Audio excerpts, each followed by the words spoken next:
Gloire. Nul n'est comme toi. Nul n'est comme toi.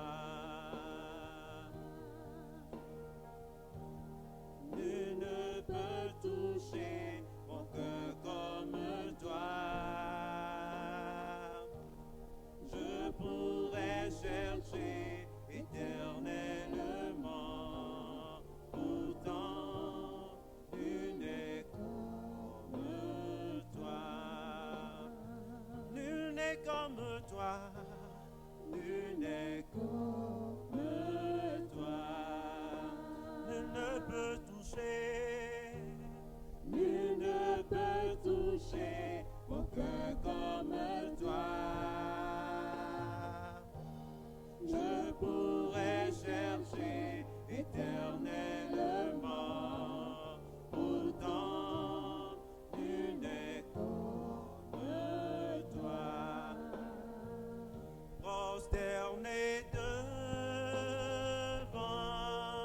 ton trône, nous glorifions ton précieux nom. Ancien des temps, y a personne comme toi. Tu es Dieu. Prosterné devant ton trône, nous glorifions ton précieux nom. Ancien des temps, il n'y a personne comme toi. Tu es Dieu. Prosterné, prosterné devant ton trône. Nous glorifions ton précieux nom. Ancien des temps, il n'y a personne comme toi. Tu es Dieu.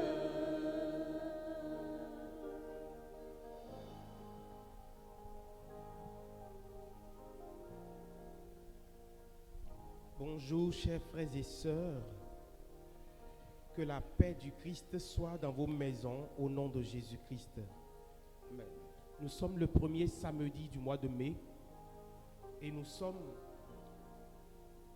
sur le ministère de multiplication. Nous sommes sur le plateau du ministère de la multiplication. Tous les premiers samedis du mois, sous l'inspiration du Saint-Esprit, notre papa dans la foi, le frère Maxime Eliel, a initié ce ministère de multiplication qui est un temps pendant lequel il forme les hommes d'affaires, les femmes d'affaires, ceux qui opèrent dans le domaine des affaires.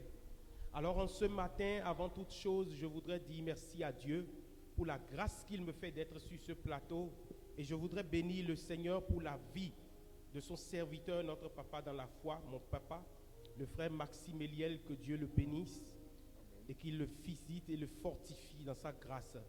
Alors ce matin, nous sommes rassemblés autour d'un thème: forger une mentalité de faire en tant qu'homme d'affaires. C'est le thème général du module que nous sommes en train de faire et aujourd'hui en particulier, nous parlerons de ce que vous êtes le représentant humain de Dieu sur la terre. Sur ce plateau, j'ai avec moi notre papa, le frère Maxime Eliel. Bonjour papa. Bonjour. J'ai également avec moi le berger Josué Marie. Bonjour berger Josué Marie. Bonjour mon frère. Et c'est une joie pour moi de partager le plateau avec eux. Je vais vous demander, papa, quel est votre mot introductif pour les frères et sœurs qui nous suivent en ligne ce matin? C'est dire merci à Dieu pour leur vie, le Dieu qui a permis que ce 2 mai 2020, malgré toutes les difficultés que connaît le monde et malgré tout ce que nous vivons partout sur la terre, Dieu nous donne la grâce d'être toujours là pour célébrer son nom. Et Dieu préserve encore notre continent des calamités, des fléaux qui ont frappé les autres continents. Ce n'est pas un mérite, mais c'est une grâce. C'est une grâce pour nous d'être là. Il est vrai, nous respectons distance d'1 mètre, on fait les mesures barrières, mais les gens ont fait tout ça, mais ont été victimes quand même de toutes ces calamités, de tous ces fléaux. Et je veux encourager à continuer les gestes barrières, mais en disant merci à Dieu. Il faut que même l'incrédule reconnaisse l'action redoutable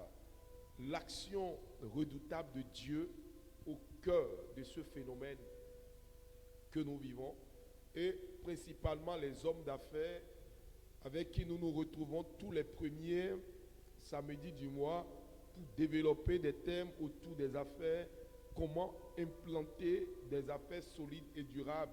Et je pense qu'au cœur de ce phénomène Covid-19, il y a une réalité qui s'est manifestée. Nous devons apprendre maintenant à investir habilement pour nous préparer pour les périodes de crise. C'est très important. Merci papa pour cette introduction. Je précise que nous ferons cette émission en 3 volets. Dans un grand 1, nous parlerons de l'ADN des gagnants, des caractères qui permettent aux gagnants, qui distinguent les gagnants dans leur génération. Dans un grand 2, nous parlerons des comportements que nous devons avoir en tant qu'hommes d'affaires en temps difficile. Et dans un grand 3, nous toucherons le clou de l'émission, qui est la révélation que notre papa nous apportera aujourd'hui sur le fait que vous êtes le représentant humain de Dieu sur la terre.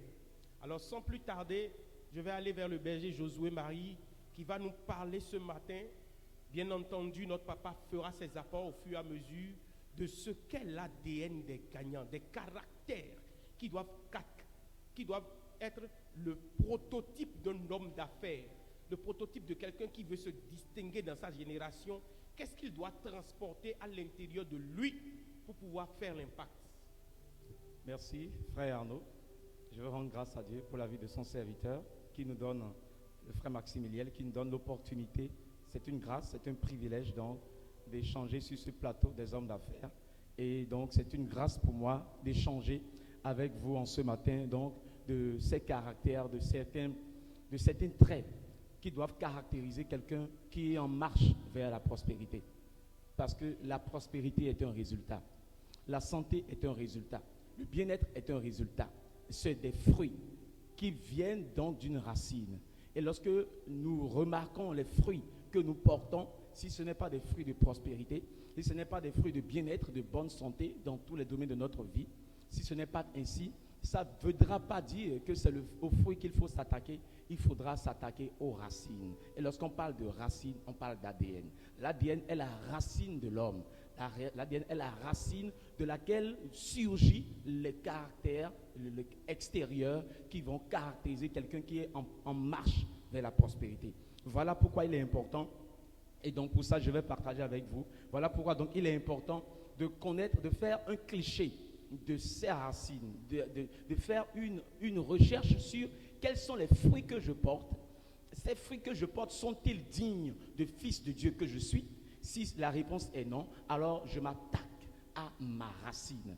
Et je vais partager avec nous quelques traits caractéristiques d'une mauvaise racine qui plus tard va donner un mauvais résultat, qui est la misère et la pauvreté dans tous les domaines, et les traits caractéristiques d'une bonne racine qui plus tard va caractériser une personne qui est en paix, dans le bien-être intégral. Et ce n'est pas que l'argent, c'est le bien-être dans tous les domaines de la vie. Nous parlons donc de prospérité. La prospérité n'est pas seulement financière.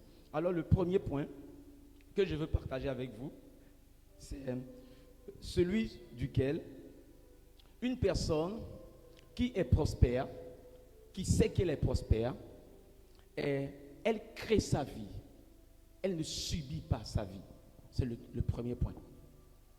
Donc, ce n'est pas le résultat d'abord. Ce n'est pas le fait qu'aujourd'hui, tu n'as peut-être pas d'argent dans ton porte-monnaie. Non. Ce n'est pas ça qui te caractérise. Est-ce que tu es une personne qui crée ta vie ou bien tu subis la vie?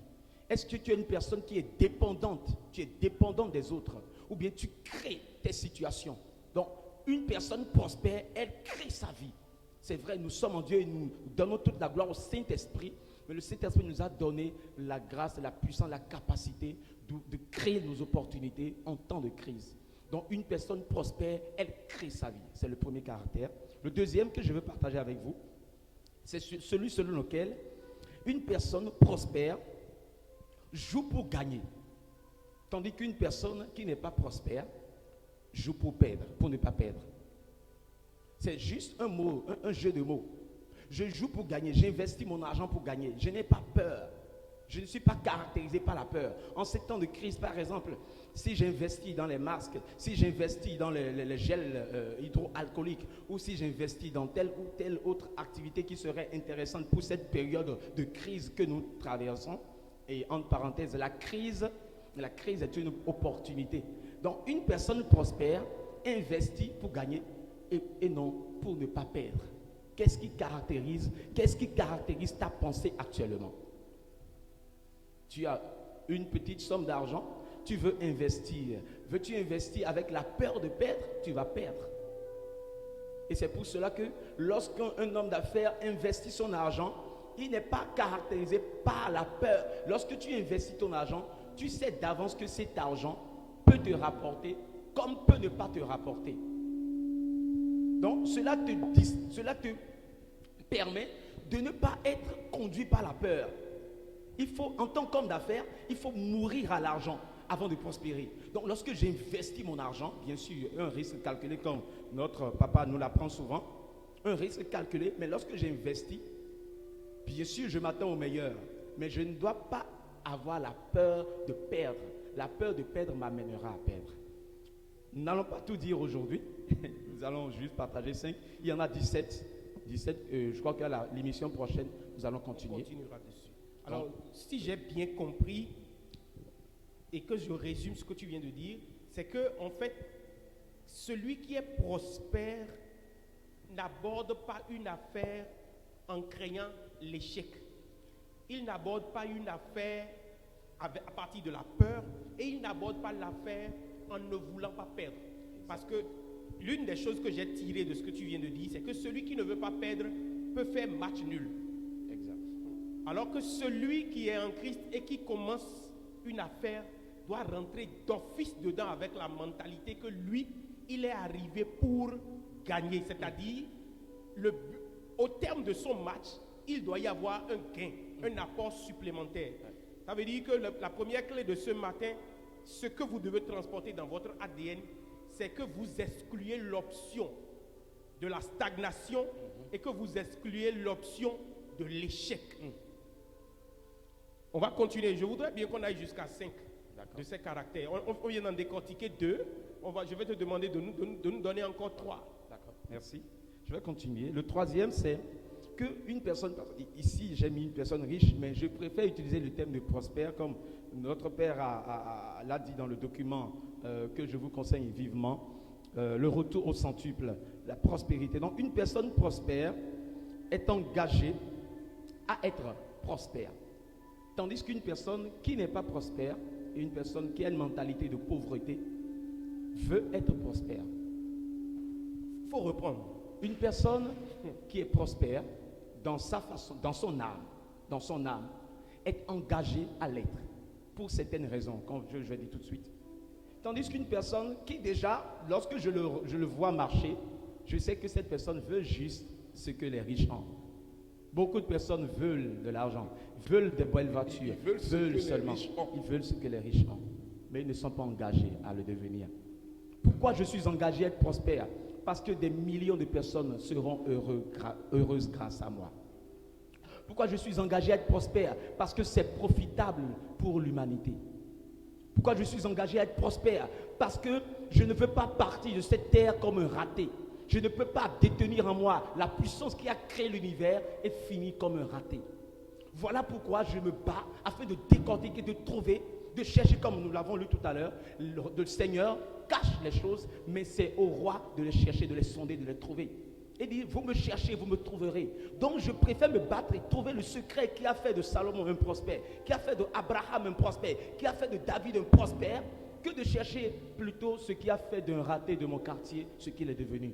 Donc celui qui déjà dans son âme veut être prospère, c'est qu'il va l'être, est engagé, et dans sa façon de marcher, dans sa façon de se comporter, il laisse les futilités, il s'attaque à l'essentiel. Voilà. Alors, sur ce point, avant que tu continues, je vais venir à notre papa. Parce que nous avons au moins sur ce plateau quelqu'un qui a capitalisé de l'expérience dans sa vie en matière de marche vers la prospérité.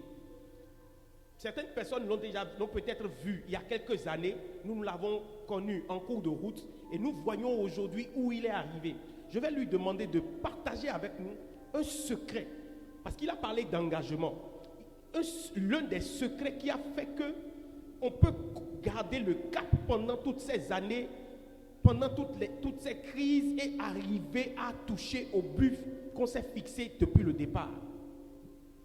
Le frère Rodrigue l'a dit clairement, vous savez, vous ne vous engagez pas pour perdre. Quand un homme veut entreprendre quelque chose, il doit savoir qu'il va pour réussir. Peu importe l'obstacle qu'on rencontre, on ne s'arrête pas d'avancer. Un homme qui veut prospérer, c'est un homme qui sait qu'il a des obligations et qu'il a un prix à payer. C'est quelqu'un qui ne veut pas se faire martainer. Or, ceux qui veulent échouer, c'est des gens qui aiment se faire martainer. Quand je parle de martainer, ils se plaignent tout le temps de ce qu'on ne leur a pas apporté assez d'attention dans tel ou tel domaine. Ils veulent toujours que quelqu'un les assiste. Mais tandis que celui qui a l'ADN de gagnant ne s'attarde pas sur ce que quelqu'un l'a aimé ou quelqu'un ne l'aime pas. L'essentiel pour lui, c'est le résultat qu'il doit produire pour demain.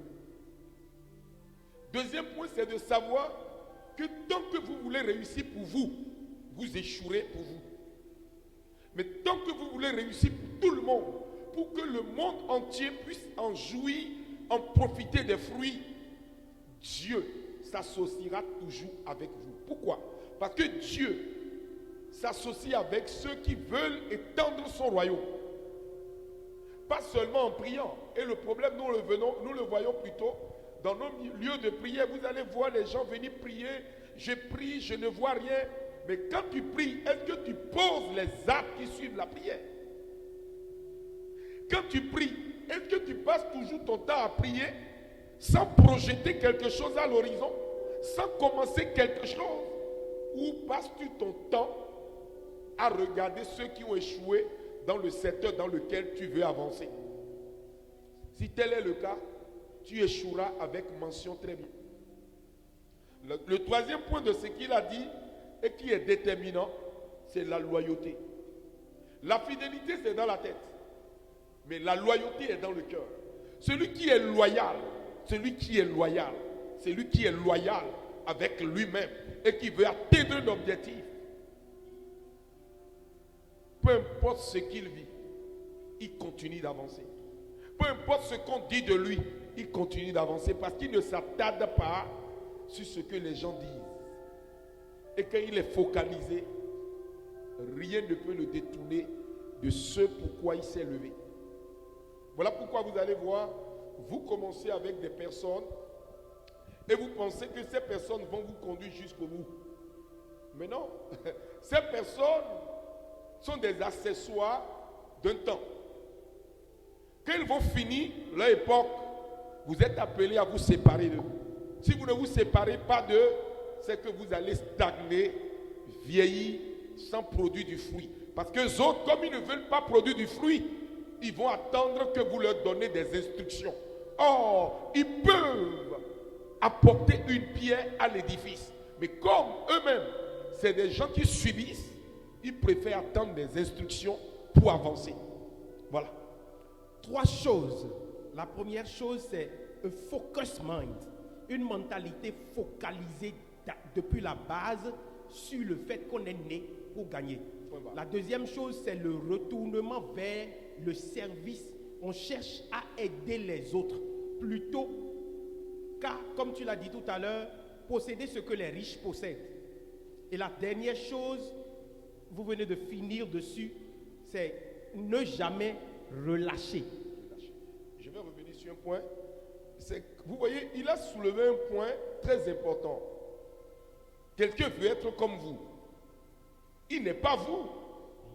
Autrement dit, il va faire simplement que devenir vous. Mais il ne sera pas lui. Tant que vous n'êtes pas vous, c'est que vous êtes une autre personne. Et tant que vous serez cette personne, quand cette personne n'aura plus d'expérience pour évoluer, vous arrêtez au même niveau que lui. Or, celui qui a une mentalité de fer, c'est quelqu'un qui brise les barrières et qui cherche toujours à aller de l'avant. Voilà pourquoi ce récit acadien dit « Voyageur, tu n'as pas de chemin. Construis ton chemin en marchant. » Et c'est en marchant que tu découvres le bout du tunnel. Et arrivé au bout du tunnel, tu sauras qu'il y a un autre chemin plus profond que celui que tu as emprunté maintenant. Ne jamais relâcher, parce que ne jamais relâcher, c'est la loyauté. Et vous avez dit que la loyauté, c'est le cœur. Tant que ton cœur reste droit, tu finiras par arriver au but. Il reste encore 2 de ces caractères. Merci. Je retourne donc au berger Josué Marie. Merci.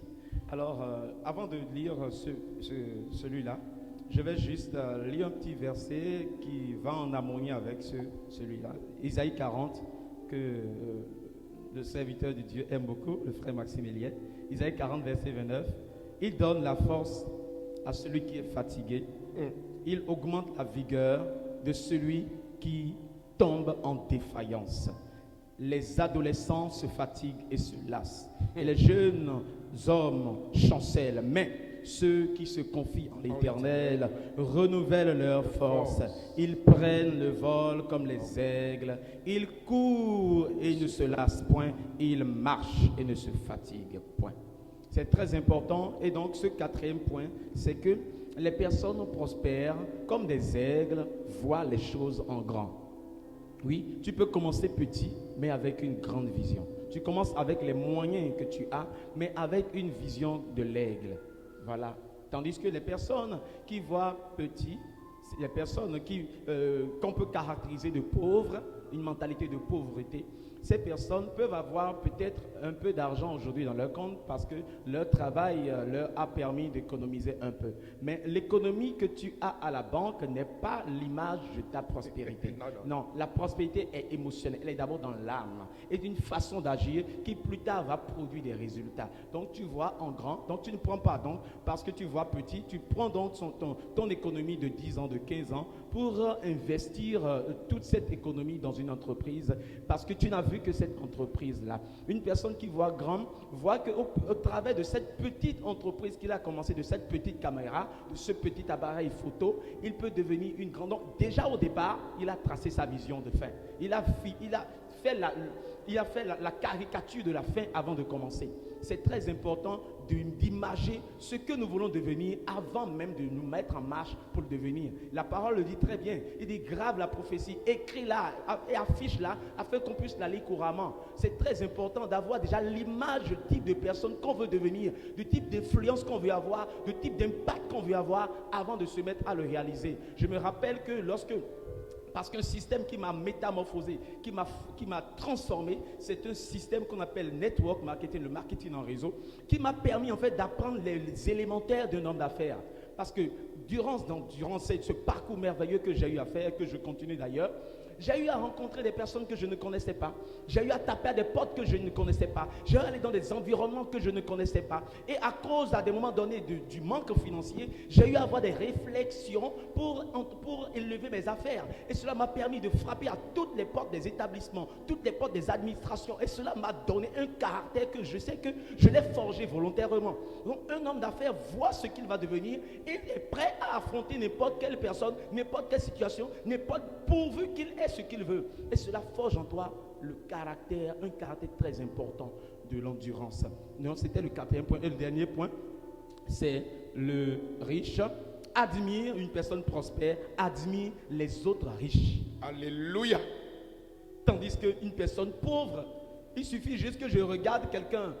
Regardez que parce que tu as été éclaboussé par une flaque d'eau, tu insultes la personne qui a cette belle voiture. Tu viens de te disqualifier pour la voiture. Tu ne peux pas insulter une personne dont tu admires les biens, parce que tout le monde veut avoir une belle voiture, tout le monde veut avoir beaucoup d'argent, bien sûr, mais ce n'est pas la fin du monde, non. Mais qui ne veut pas les bonnes choses? Alors, si tu aspires à une vie belle, à une vie prospère, à une vie où tu es une bénédiction pour les autres, tu ne peux pas, parce que tu as été victimisé, sous prétexte donc de cela, insulter, jeter la pierre aux personnes qui sont en train de manifester la gloire de Dieu, aux personnes qui sont en train d'être une bénédiction pour les autres. Tu dois les bénir, tu dois prier pour eux, tu dois prier parce que c'est ce que tu veux avoir. On ne jette pas la pierre à ce qu'on a envie d'avoir. Beaucoup de personnes se sont disqualifiées parce qu'ils ont récriminé contre les riches, ils ont récriminé contre les politiciens, ils ont récriminé contre telle ou telle personne. Oui, parce que ces personnes ont eu à faire des choses qui vous ont fait mal, mais ce n'est pas une raison pour les condamner et pour mal les juger. Voilà un peu ce que j'ai voulu partager. Alors, je rappelle que nous sommes en train de parler de la racine. La racine. Tout ce que nous avons dit jusque-là concerne les racines. Un peu pour dire aux frères qui nous suivent que vous pouvez commencer vous-même par faire votre diagnostic.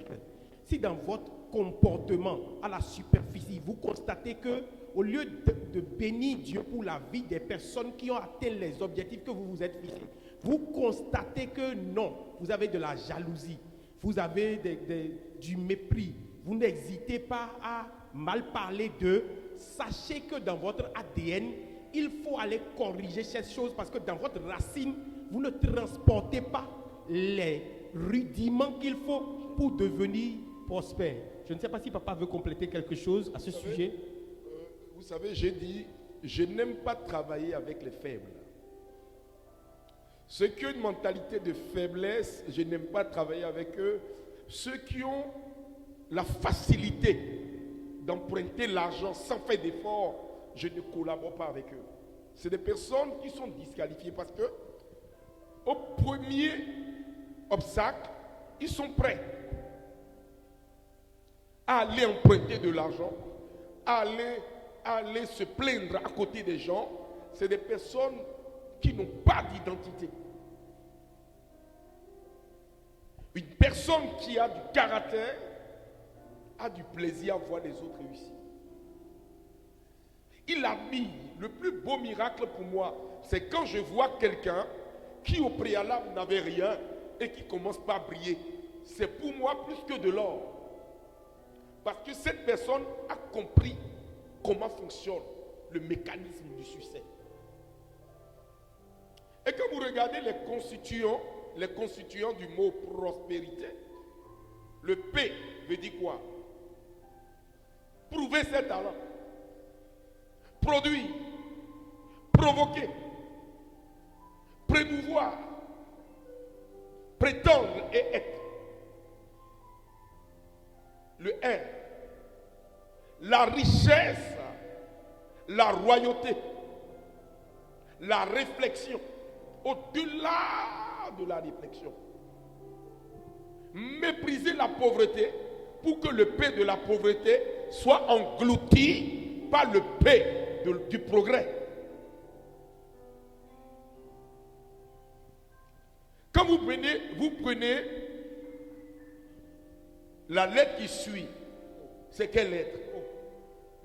Scientifiquement parlant, quand on prend cette lettre, vous les scientifiques, le O c'est l'ouvrage, celui qui est à la tâche. Oh, la main qui ne va pas à l'œuvre, qu'est-ce qu'il fait? Elle s'appauvrit, elle s'assèche, Elle diminue. Elle diminue. Je ne m'arrête que là. Pour dire que les scientifiques m'excusent, que les érudits m'excusent. Nous, en Afrique, noirs, ou dans le monde entier, les petits gens, on ne peut pas leur communiquer l'échec, la pauvreté comme vertu. On doit leur apprendre à quitter leurs limites, à dépasser leurs limites et atteindre un objectif. Se réjouir du succès des autres. Quand vous regardez dans ce que le frère Rodrigue vient de dire, il y a quelque chose d'extraordinaire, quelque chose de suave que j'ai aimé. C'est de voir celui qui réussit, de le contempler, de l'admirer, d'aller même fouiller dans son histoire. Comment a-t-il fait pour être là, être son ami?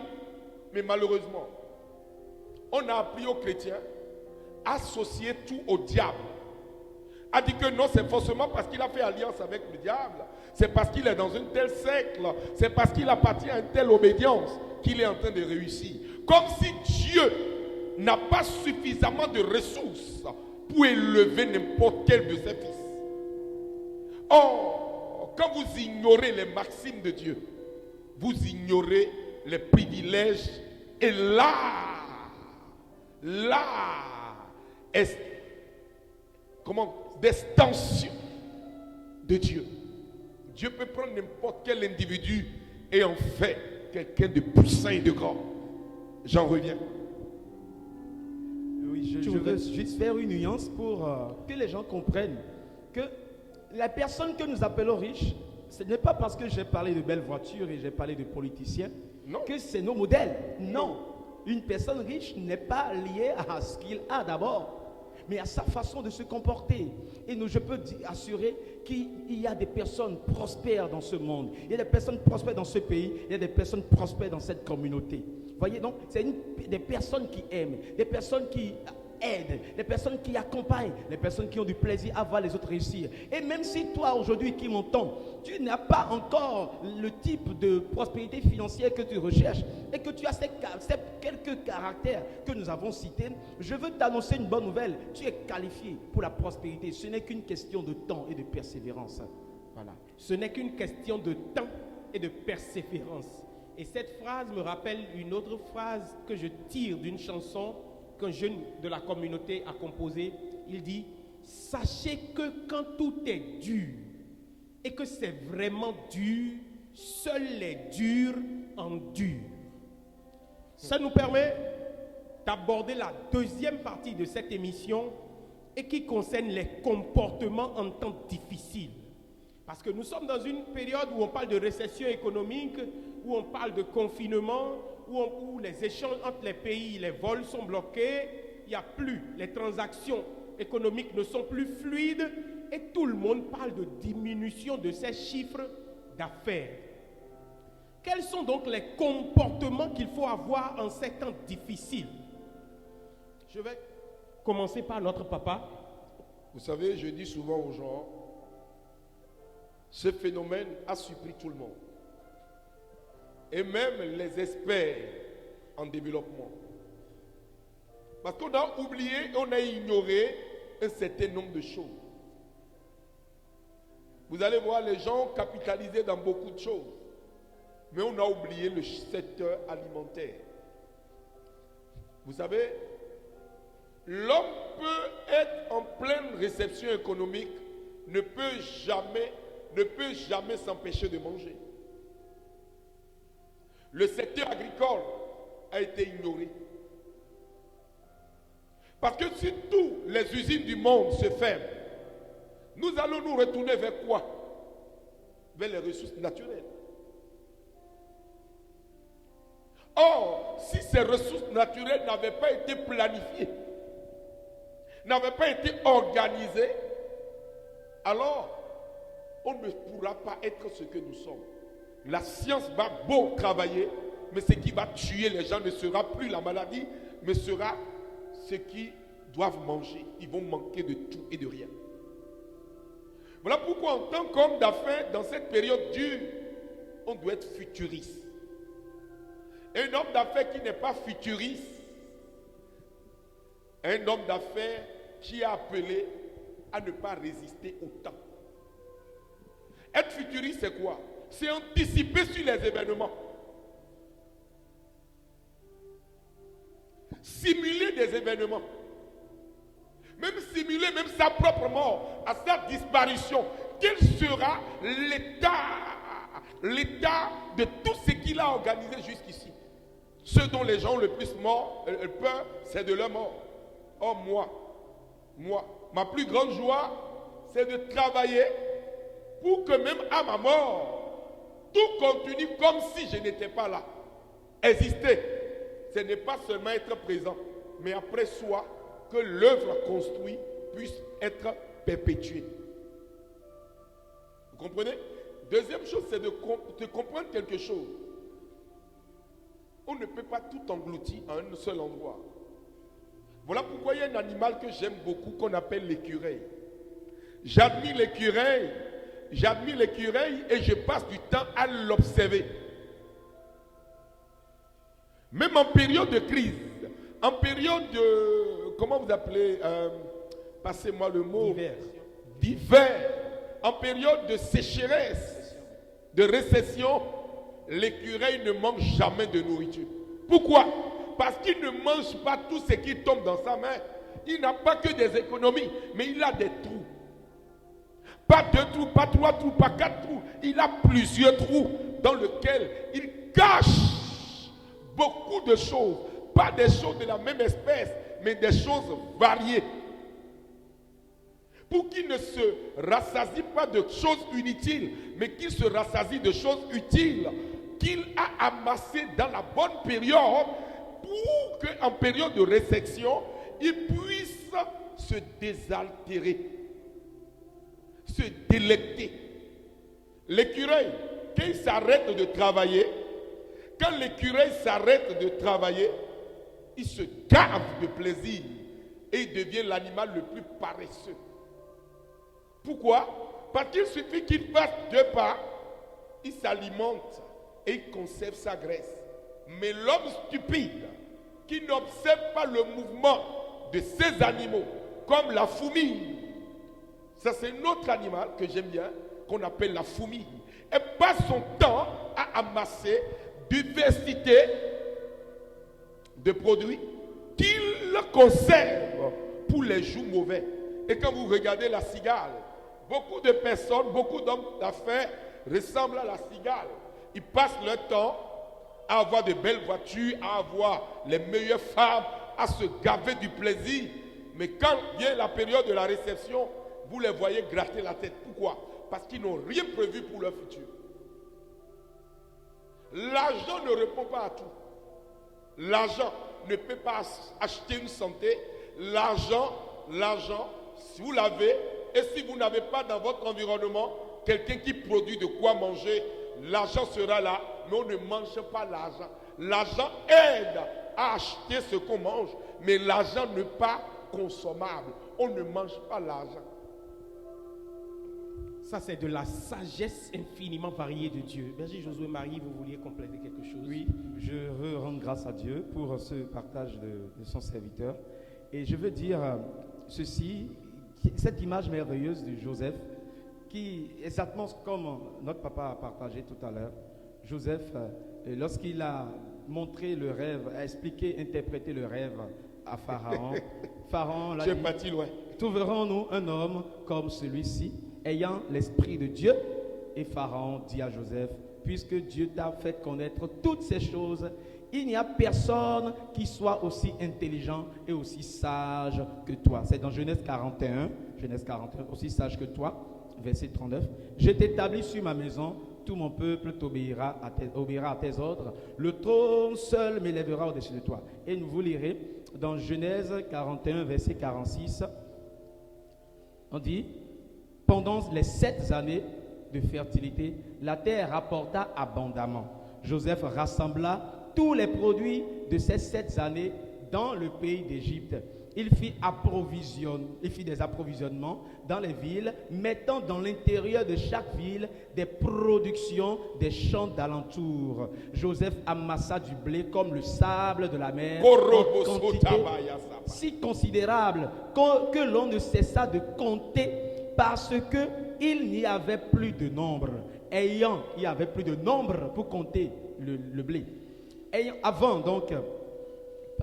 Sur le verset 49 maintenant, avant les années de famine, il naquit à Joseph des enfants. Voilà, verset 51 maintenant. Joseph donna à ses enfants. Donc, nous avons vu déjà comment pendant donc les années d'abondance, les 7 années d'abondance qu'il y eut au pays d'Égypte s'écoulèrent et les 7 années de famine commençaient à venir. Ainsi, comme Joseph l'avait annoncé. Il y eut famine dans tous les pays, mais dans tout le pays d'Égypte, il y avait du pain, comme il y en aura chez nous, si nous suivons les recommandations de son serviteur. Quand tout le pays d'Égypte fut aussi affamé, le peuple cria à Pharaon pour avoir du pain. Pharaon dit à tous les Égyptiens, allez vers Joseph et faites ce qu'il vous dira. La famine régnait dans tout le pays. Joseph ouvrit tous les lieux d'approvisionnement et vendit du blé aux Égyptiens. La famine augmentait dans le pays d'Égypte et de tous les pays, on arrivait en Égypte pour acheter du blé auprès de Joseph, car la famine était forte dans tous les pays. Et cette période est en train d'arriver. Voilà. L'Afrique n'a pas compris son identité et le mot d'ordre que Dieu est en train de lui lancer dans cette période de Covid-19. On est en train de chercher à s'endetter, à emprunter. Oh, on ne sait pas qu'en développant nos terres, en allant vers le secteur agricole, en développant nos terres, en développant les meilleures cultures naturelles, on prépare un retour extraordinaire du succès, de la gloire de l'Afrique. L'Afrique était l'œil du cyclone. L'Afrique était le centre du monde dans les périodes mythiques. Et l'Afrique demeure le centre du monde. L'Afrique demeure le seul secteur dans lequel rien n'a encore été détruit. L'environnement est resté vierge. La faune, les flores sont restées vierges. Et en les développant, nous allons avoir beaucoup de choses. Mais beaucoup de personnes ont préféré regarder vers le ciel, passer le temps à prier, sans poser des actes clés. Quand il y a une récession, regardez ce que Joseph a fait. Il a emmagasiné pendant la période d'abondance. Voilà les périodes sèches. Qu'est-ce que la fourmi fait? C'est parce qu'il a abondance que la fourmi récolte. Est-ce que les fourmis sont plus intelligentes que les hommes? Mais pourquoi nous les hommes, nous voulons compter sur des personnes qui eux-mêmes sont en train de souffrir de quelque chose qu'ils ne maîtrisent pas? Au lieu de développer nos secteurs d'activité. La terre, mon grand-père m'a dit, la terre ne ment pas. Et aujourd'hui, je me rends compte que la terre ne ment pas. Quand je regarde les animaux, mes bêtes, je les regarde, je dis waouh, waouh.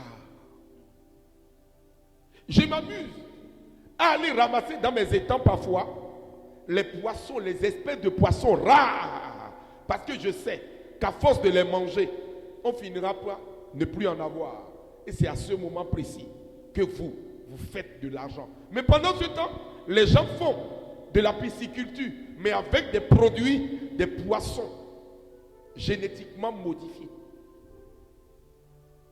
Or, nous devons aller vers le développement bio. Une production à l'extrême. Produisez. À force de produire, il est vrai, on pense qu'on produit, même si vous n'êtes pas là. Vous travaillez pour le futur. Vous travaillez pour les enfants après vous. Vous travaillez pour vos arrière-petits-enfants. Ils comprendront. Mais quand vous investissez, accompagnez votre investissement de manuel de procédure. Déposez une lettre dessus pour que la génération à venir sache ce pourquoi vous êtes en train de produire une telle chose. La prière réussit, oui, mais nous devons comprendre qu'ajouter à la prière, nous devons aller loin. Voilà qui est bien dit. Alors la question qui se pose à nos frères ce matin, c'est est-ce que vous avez eu la sagesse pour anticiper sur cette période de crise? Parce que il y a des personnes qui nous suivent actuellement qui se posent comme question, mais voilà que je n'ai pas eu le temps de procéder comme l'écureuil, de procéder comme Joseph, de procéder comme la fourmi, et que je me retrouve dans une situation où j'ai la corde au cou. Quel type de comportement est-ce que ces personnes-là doivent avoir en tant que chrétien, en tant qu'homme d'affaires, quand on est déjà embarqué dedans et qu'on est en face du problème, quel est le comportement qu'on peut avoir pour trouver ne serait-ce qu'un élément de réponse ou pour trouver la solution? Voilà pourquoi la parole de Dieu dit dans Colossiens chapitre 3, à partir du verset 3, il dit que nous sommes les représentants humains de Dieu sur la terre. Dieu au ciel. Mais Dieu s'est fait représenter sur la terre. Les représentants humains de Dieu sur la terre, c'est nous. Voilà pourquoi je n'ai pas peur de dire aux gens, quand tu crois suffisamment que Dieu est en toi, que tu finis par te convaincre que quand tu parles, Dieu parle, rien ne peut t'arrêter dans ce bas monde. Il ne faut pas seulement s'arrêter à la foi, j'ai la foi. Non, il faut avoir une foi démonstrative. Savoir que vous êtes en Dieu, que Dieu est en vous et Dieu fait tout à partir de vous. Si Dieu veut sauver le monde, il mettra au cœur. Comme tout de suite, nous étions en plein débat. Quand la lumière de l'esprit est partie toucher l'intelligence du frère Josué, et il est parti chercher le test correspondant à cette période.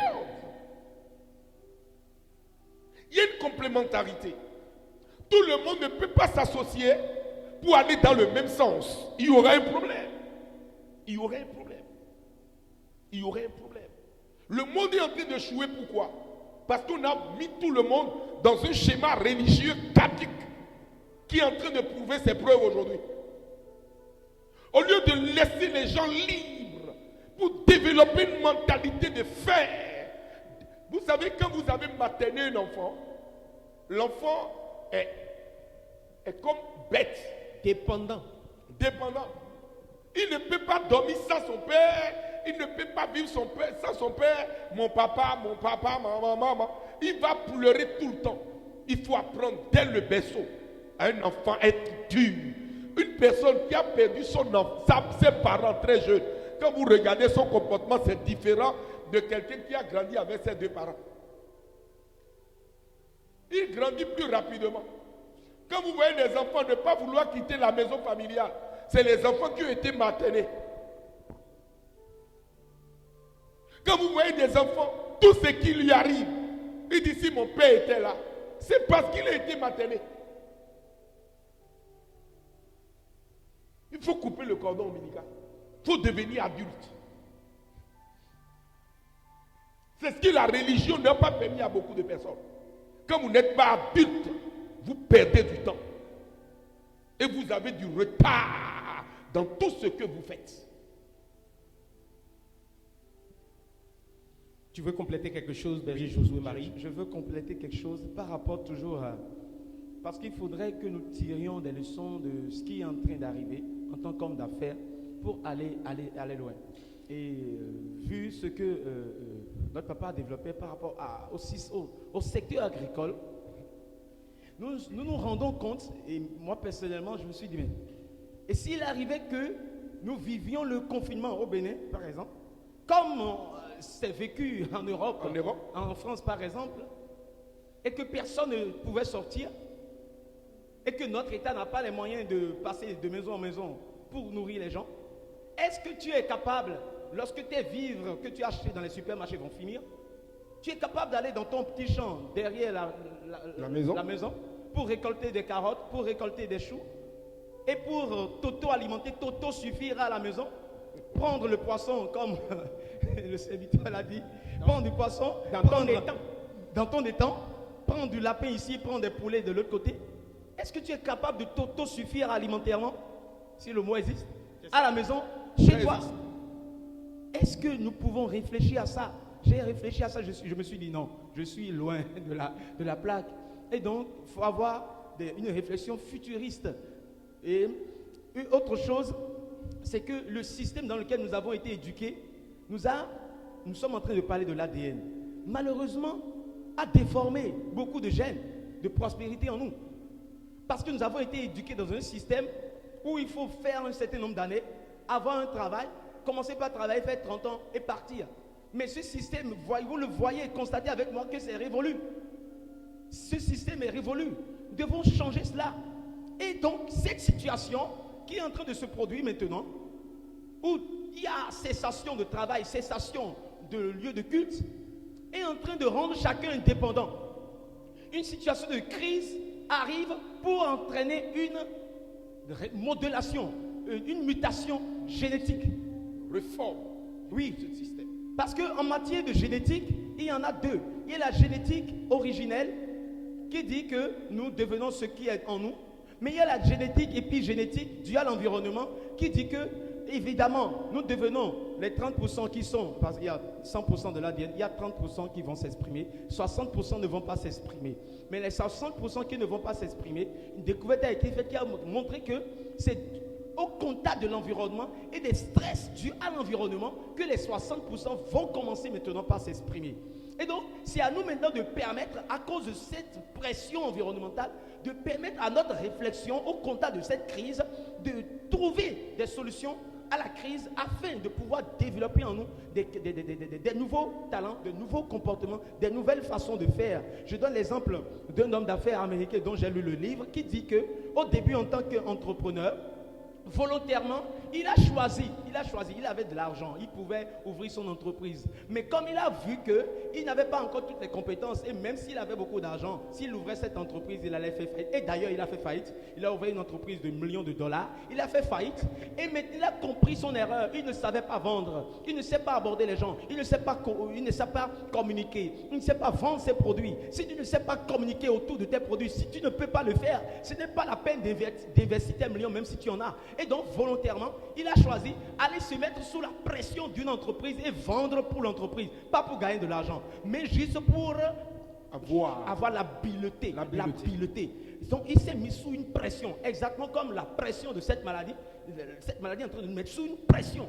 Mais il faut avoir l'intelligence pour apprendre de cette crise, afin qu'après la crise, on puisse vraiment se déployer. La crise est une opportunité. Je retiens de l'ensemble des choses que vous avez dit deux comportements majeurs. Le premier comportement, c'est que pendant la crise, il faut capitaliser de la connaissance.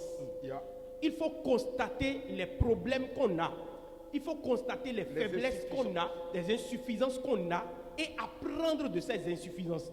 Et le deuxième comportement, c'est la réactivité. Il ne faut pas les subir, mais il faut prendre des décisions et commencer par poser les pas idoines pour pouvoir sortir des blocages qu'on a constatés soi-même par rapport à la crise. Je vous retourne donc encore la question. Pendant que vous nous écoutez, pendant que vous êtes en train de nous suivre, notez, prenez note.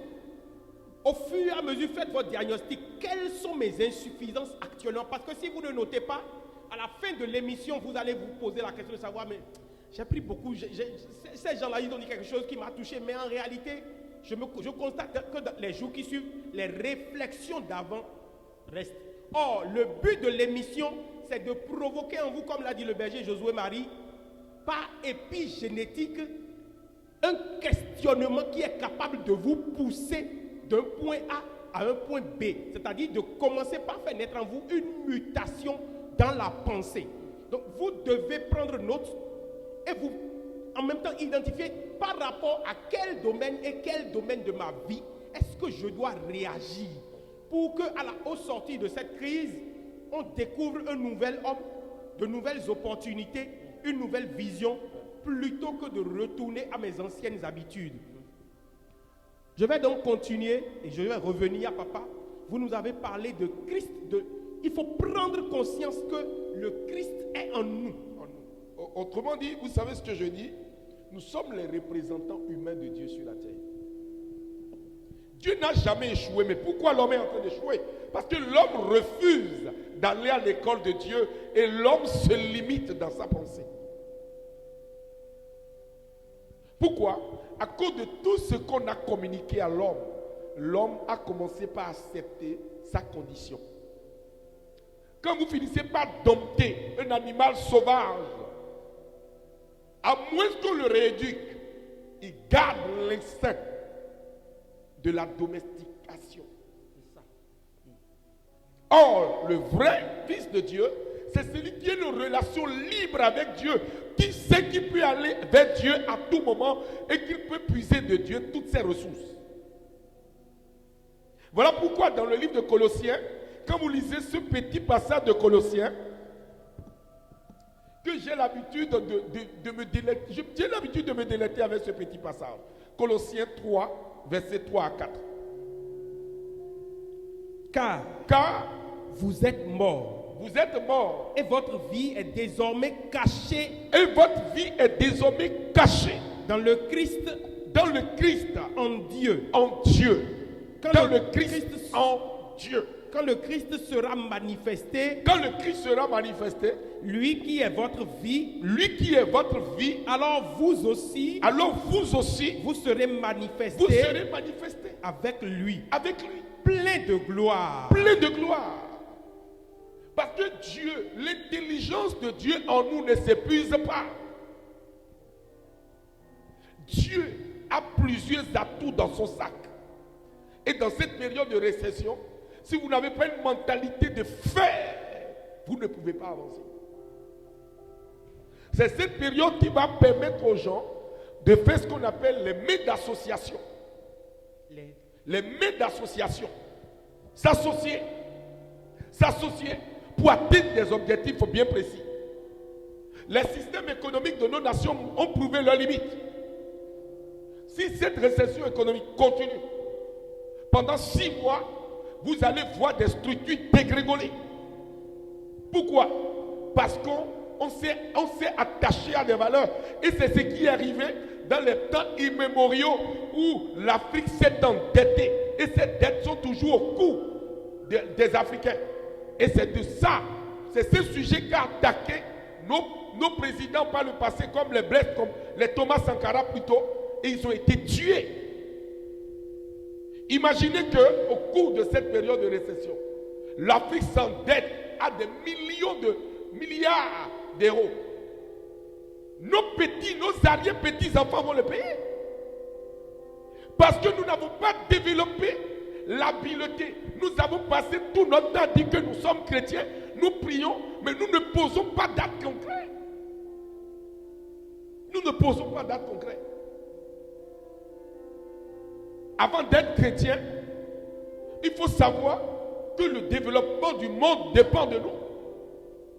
Ce n'est pas l'intellectualisme qui va sauver le monde. Mais c'est le développement du potentiel de Dieu en nous. Tous les diplômés, montrez-nous les dinars, ceux qui prient pour les miracles, faites des miracles. Il n'y aura pas de miracle sans réflexion, sans changement de mentalité. Dieu n'est pas bête. Dieu est arrivé à un niveau où il veut montrer à chacun ses limites et il veut ramener chacun à sa place. Dieu est en train de nous parler. Et quand vous poursuivez la réflexion, Colossiens chapitre 1, vous allez voir Colossiens chapitre 1, le verset 2 à 7. Vous allez le verset 27. Lisez-moi le verset 27. Le mystère Le mystère caché de tous les temps caché de tous les temps et dans tous les âges, et de tous les âges, mais révélé maintenant à ses saints, à ses saints, à qui Dieu a voulu faire connaître à qui Dieu a voulu faire connaître quelle est la glorieuse richesse quelle est la glorieuse richesse de ce mystère parmi les païens, à savoir Christ en nous, l'espérance de la gloire. l'espérance de la gloire. Si l'espérance de ta gloire sort de ton intellect, c'est que tu as échoué. Le plus grand malade n'est pas celui qui est couché à l'hôpital. C'est celui qui est totalement déprimé, dépouillé de tout ce qu'il avait comme science. Le plus grand malade, c'est celui qui ne sait plus là où il va aller. Le plus grand malade, c'est celui qui est mort, pensant même qu'il soit vivant. Alors, de ce que vous venez de dire, ça me rappelle le témoignage du peuple chinois en ce temps. On les a accusés de tout, qu'ils ont fabriqué le virus, d'où le virus est parti, qu'ils n'ont pas communiqué suffisamment tôt au monde. Mais on a constaté de décembre à actuellement que pendant que tout le monde a pris peur, les Chinois ont maîtrisé la pandémie Ensuite, ils ont profité de la chute libre, de l'effondrement du système pour racheter les actions à tous les géants. Et quand ils ont fini de racheter les actions en bourse qui étaient en train de dégringoler, ils ont annoncé qu'ils sont devenus capables de fournir de l'expertise à tous les pays qui ont besoin qu'on vienne les assister médicalement. Alléluia. Ils ont annoncé que les actions qui ont chuté Sont remontés. sont en train de remonter. C'est-à-dire qu'ils n'ont pas eu une mentalité de personne, ils n'ont pas eu la mentalité de la fatalité, la mentalité de la défaite. Mais ils ont su tirer leçon. C'est comme ce que vous venez de dire. Il faut avoir une mentalité de fer. Je ne sais pas si le berger Josué Marie veut compléter quelque chose. Je veux dire deux choses. Premièrement, par rapport au peuple chinois dont tu parles et par rapport à la parole de Dieu. Premièrement, donc, il faut comprendre l'histoire des choses afin de mieux comprendre les résultats. Toujours partie de la racine et on comprend pourquoi il y a ces fruits. Cette réaction donc, du peuple chinois est un fruit, c'est un résultat qui vient d'une racine. C'est un peuple qui était un peuple communiste. C'est un peuple qui n'était pas un peuple, c'est-à-dire les individus de ce peuple n'étaient pas des individus qui travaillaient pour leur intérêt personnel. Ils ont pendant des siècles travaillé pour l'intérêt de la nation. Cela les a transformés. Cela les a transformés depuis l'intérieur. Donc c'est des gens qui sont nés pour le bien-être du peuple, pas pour leur bien-être personnel. Et en tant qu'enfants de Dieu, maintenant la parole, nous devons comprendre, comme le papa a dit, sur le sien 1 verset 27, on a vu tout à l'heure, nous ne sommes pas là sur la terre pour nous-mêmes. Nous sommes sur la terre pour manifester le royaume de Dieu sur la terre. Donc nous devons retourner à ça. Tant que nous ne mettrons pas en nous cette foi, que ce n'est plus moi qui vis, c'est le Christ qui vit en moi. Et donc si le Christ vit en moi, je peux changer mon environnement, je peux changer ma famille, je peux changer ma société, je peux changer mon pays, je peux changer ma nation. N'importe qui peut devenir un géant. Joseph était n'importe qui, mais il est devenu un géant. David était un berger derrière le troupeau de son père, mais il est devenu un géant, il est devenu le roi. Nous devons comprendre que dans la parole de Dieu, il y a des individus qui n'étaient rien, que Dieu a pris pour changer le monde. Donc le peuple chinois, par exemple, ils vivaient pour le peuple, pour leur nation. En tant qu'enfants de Dieu, on doit vivre pour le royaume des cieux et savoir qu'en temps de crise, c'est nous qui sommes la solution. Et donc, lorsqu'on va à cette foi, lorsqu'on va à Hébreux 11 verset 1, il dit, la foi est l'assurance des choses qu'on espère. Celui qui croit en Dieu doit croire, celui qui vient vers Dieu doit croire que Dieu existe. Donc pour faire actuellement un changement dans le monde, nous devons connaître Dieu. Comme le serviteur nous l'a appris, nous a appris Dieu. Nous devons connaître Dieu pour faire du changement dans le monde aujourd'hui. Nous devons savoir que Dieu nous envoie et peut nous permettre de créer des choses qui n'ont jamais existé. Alléluia. Amen. Alors je vais prendre le texte Philippiens chapitre 2, le verset 13. Aussi bien, Dieu est là, qui opère en vous, à la fois le vouloir et l'opération même, au profit de ces desseins bienveillants. C'est Dieu qui agit. Dieu est en train d'enseigner le monde entier. L'intérêt du peuple doit passer avant nos propres intérêts. Nous devons pouvoir travailler pour nos nations comme si tout dépendait de nous. Et qu'est-ce que nous apportons à nos nations? Nous attendons tout de notre nation, mais qu'est-ce que nous, citoyens, nous apportons à notre nation? Rien. Nous attendons tout d'un homme de Dieu, mais qu'est-ce que nous apportons à l'homme de Dieu? Vous savez, je dis aux gens, si vous devez vous apitoyer sur votre sort, c'est ce qu'on est en train d'aider l'Afrique à être. L'Afrique a un secteur où le langage communiqué dans nos milieux, dans tous les milieux sociaux, même dans nos religions, dans nos églises, on communique aux Noirs d'être pauvres, d'être faibles, d'être des paresseux, d'être des ratés, d'être des gens simples. Du coup, le chrétien ne se retrouve pas un jour même devenir quelqu'un. Devenir quelqu'un, pour lui, c'est scandaliser le monde. Devenir quelqu'un, quand un chrétien réussit, il se cache. Pourquoi? Parce qu'on lui a dit longtemps qu'il doit être en bas. Que le chrétien, c'est celui qui est humble. Il est en bas, en bas. Du coup, les plus grands paresseux, vous les retrouvez dans les milieux de prière. Absolument. Et ils bavardent. Ceux qui bavardent beaucoup sans rien réaliser, c'est les chrétiens. Non, mais si vous les rencontrez, vous-même vous êtes déçus. Ils parlent jusqu'à... Mais gloire à Dieu, qu'il y ait une nouvelle génération de chrétiens, debout et conquérants qui doit naître, qui défient, qui n'ont pas peur de ce que les gens disent, mais qui avancent. Je vous dis une vérité, je vous le dis et je ne m'achante pas ça. La religion ne sauvera pas le monde, c'est la relation personnelle d'un individu avec son Dieu qui va le sauver. Vous savez, j'ai pris le temps de lire Jean, chapitre 14, le verset 20. Et je me suis posé une question. À qui Dieu parle? Par la bouche de Jésus, à qui parle-t-il? Ce jour-là, vous reconnaîtrez que je suis en mon Père. Je suis dans mon Père. Et vous en moi. Et moi en vous. Dieu parle de qui?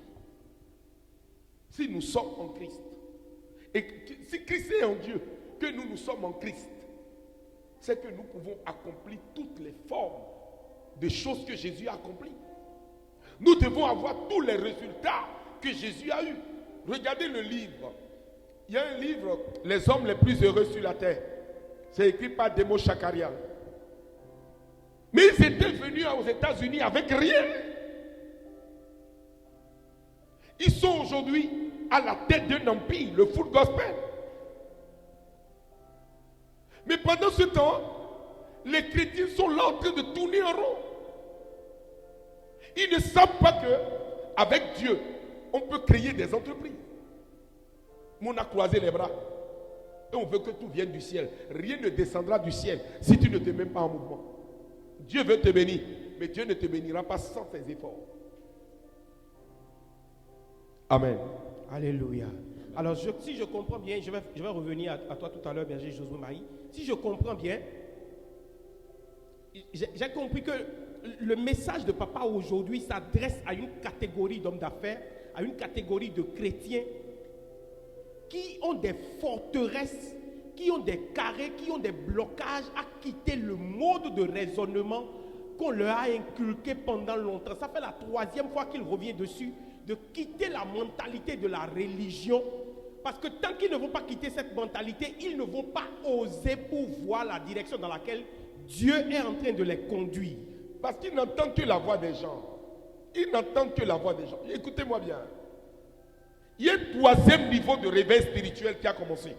Vous avez vu le temps que les gens passaient à la maison, le temps que les gens passaient sans aller à l'église, a développé en eux des natures. A développé en eux les vrais, ont développé en eux une maturité. Quoi? Dis-moi.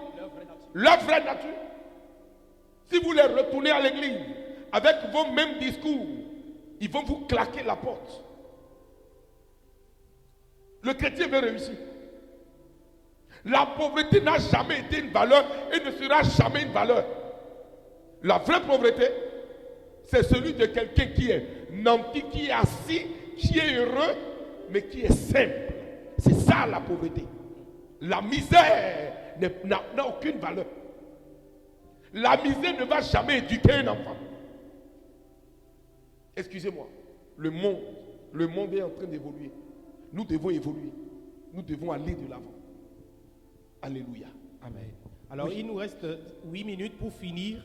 Je vais donner la parole au berger Josué Marie pour qu'il nous donne le clou ou ce que l'Esprit te met au cœur pour nos frères. Alors, j'aime beaucoup parler de Joseph. Et donc, il a eu donc cette intelligence divine-là. Et son parcours nous a vraiment montré un parcours d'un homme spécial. Un homme spécial. Et je crois qu'en essayant de l'imiter, en tant qu'homme d'affaires, nous pouvons vraiment faire la différence dans nos milieux. L'imiter, c'est quoi? C'est imiter sa sagesse, c'est imiter son intégrité, son intégrité parce qu'il a été intègre dans sa conduite, parce que avant qu'il n'ait eu toutes ces inspirations qu'on a vues par la suite, nous avons vu que son parcours a été un parcours, bien sûr, fait de blessures. On l'a jeté dans un puits. Il a été vendu comme un esclave.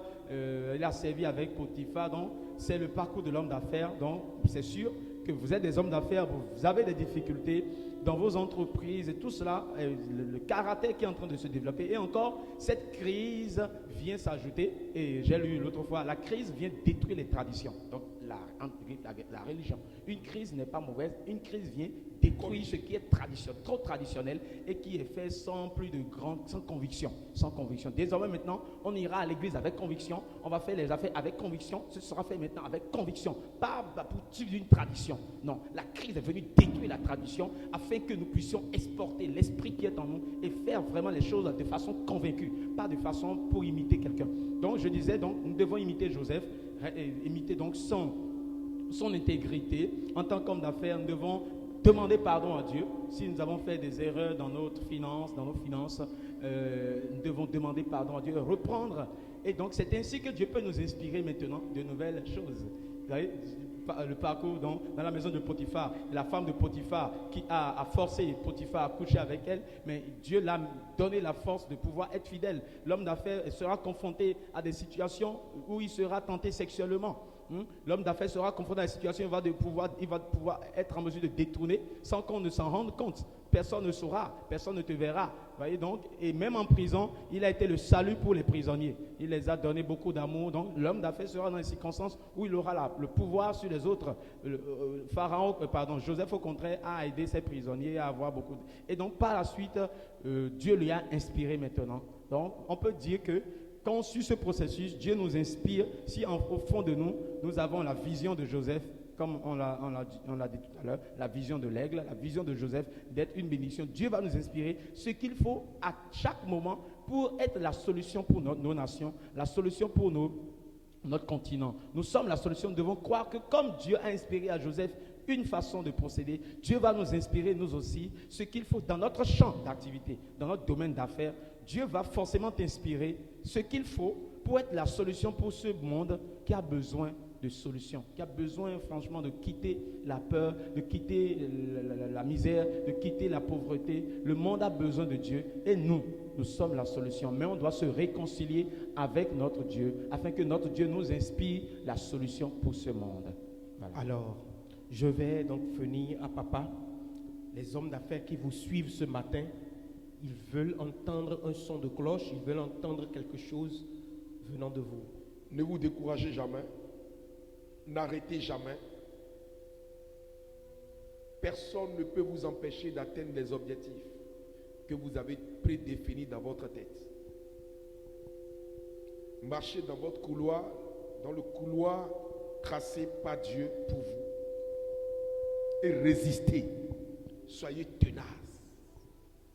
Ayez une mentalité de fer.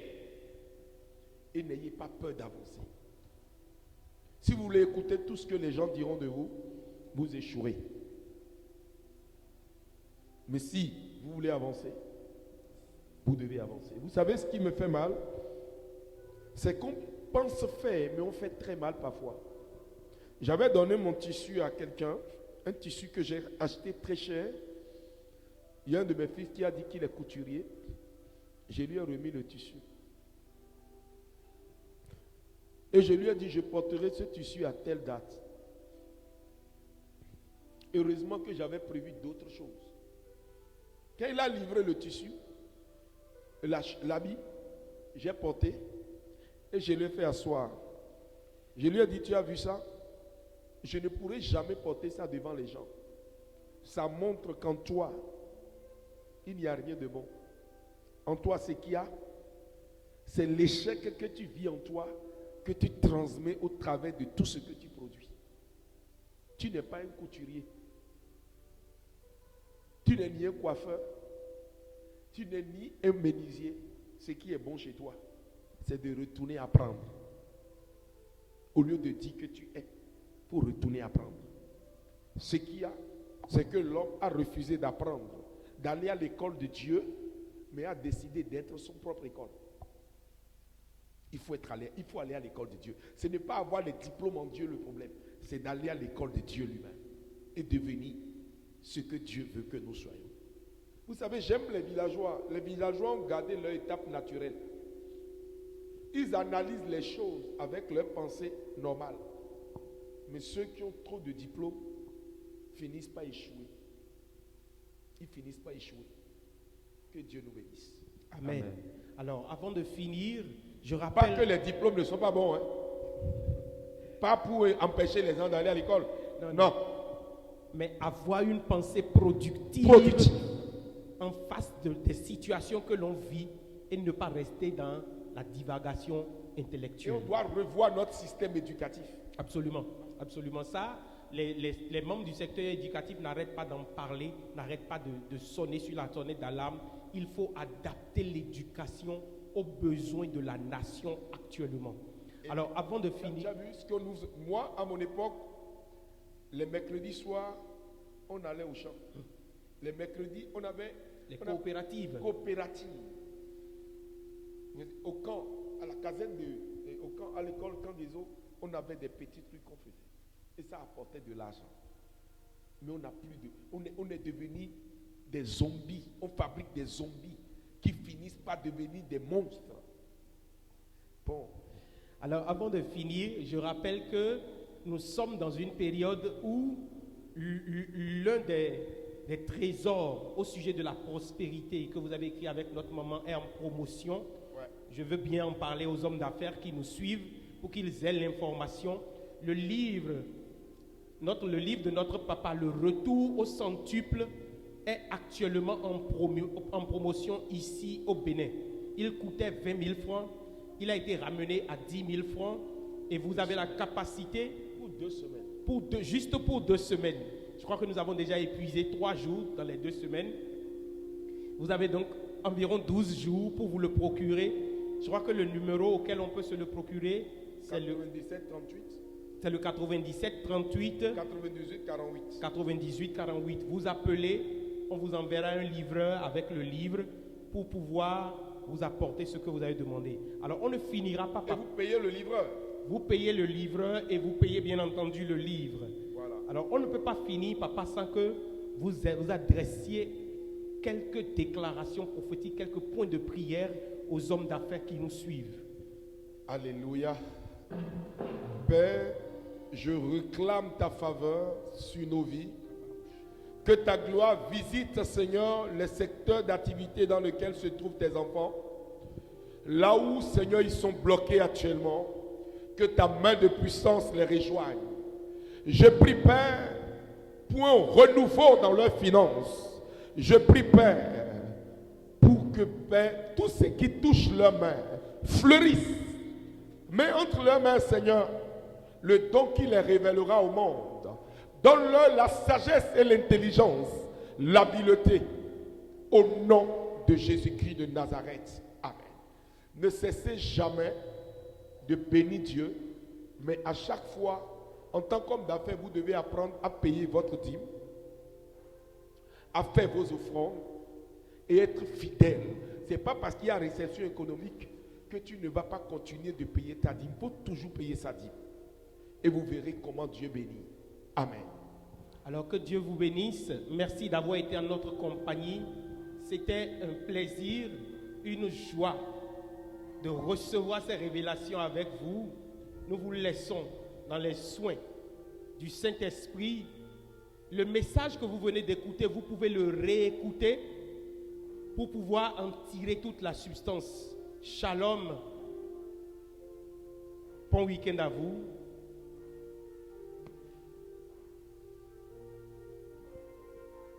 Et merci.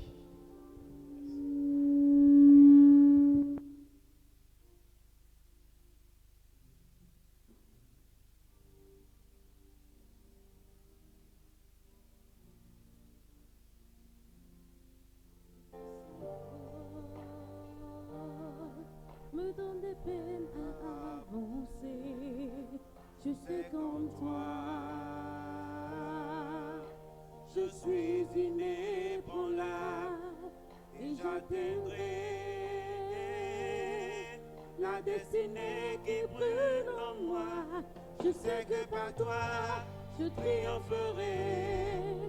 J'atteindrai mes objectifs. Oui, par toi, j'aurai la victoire.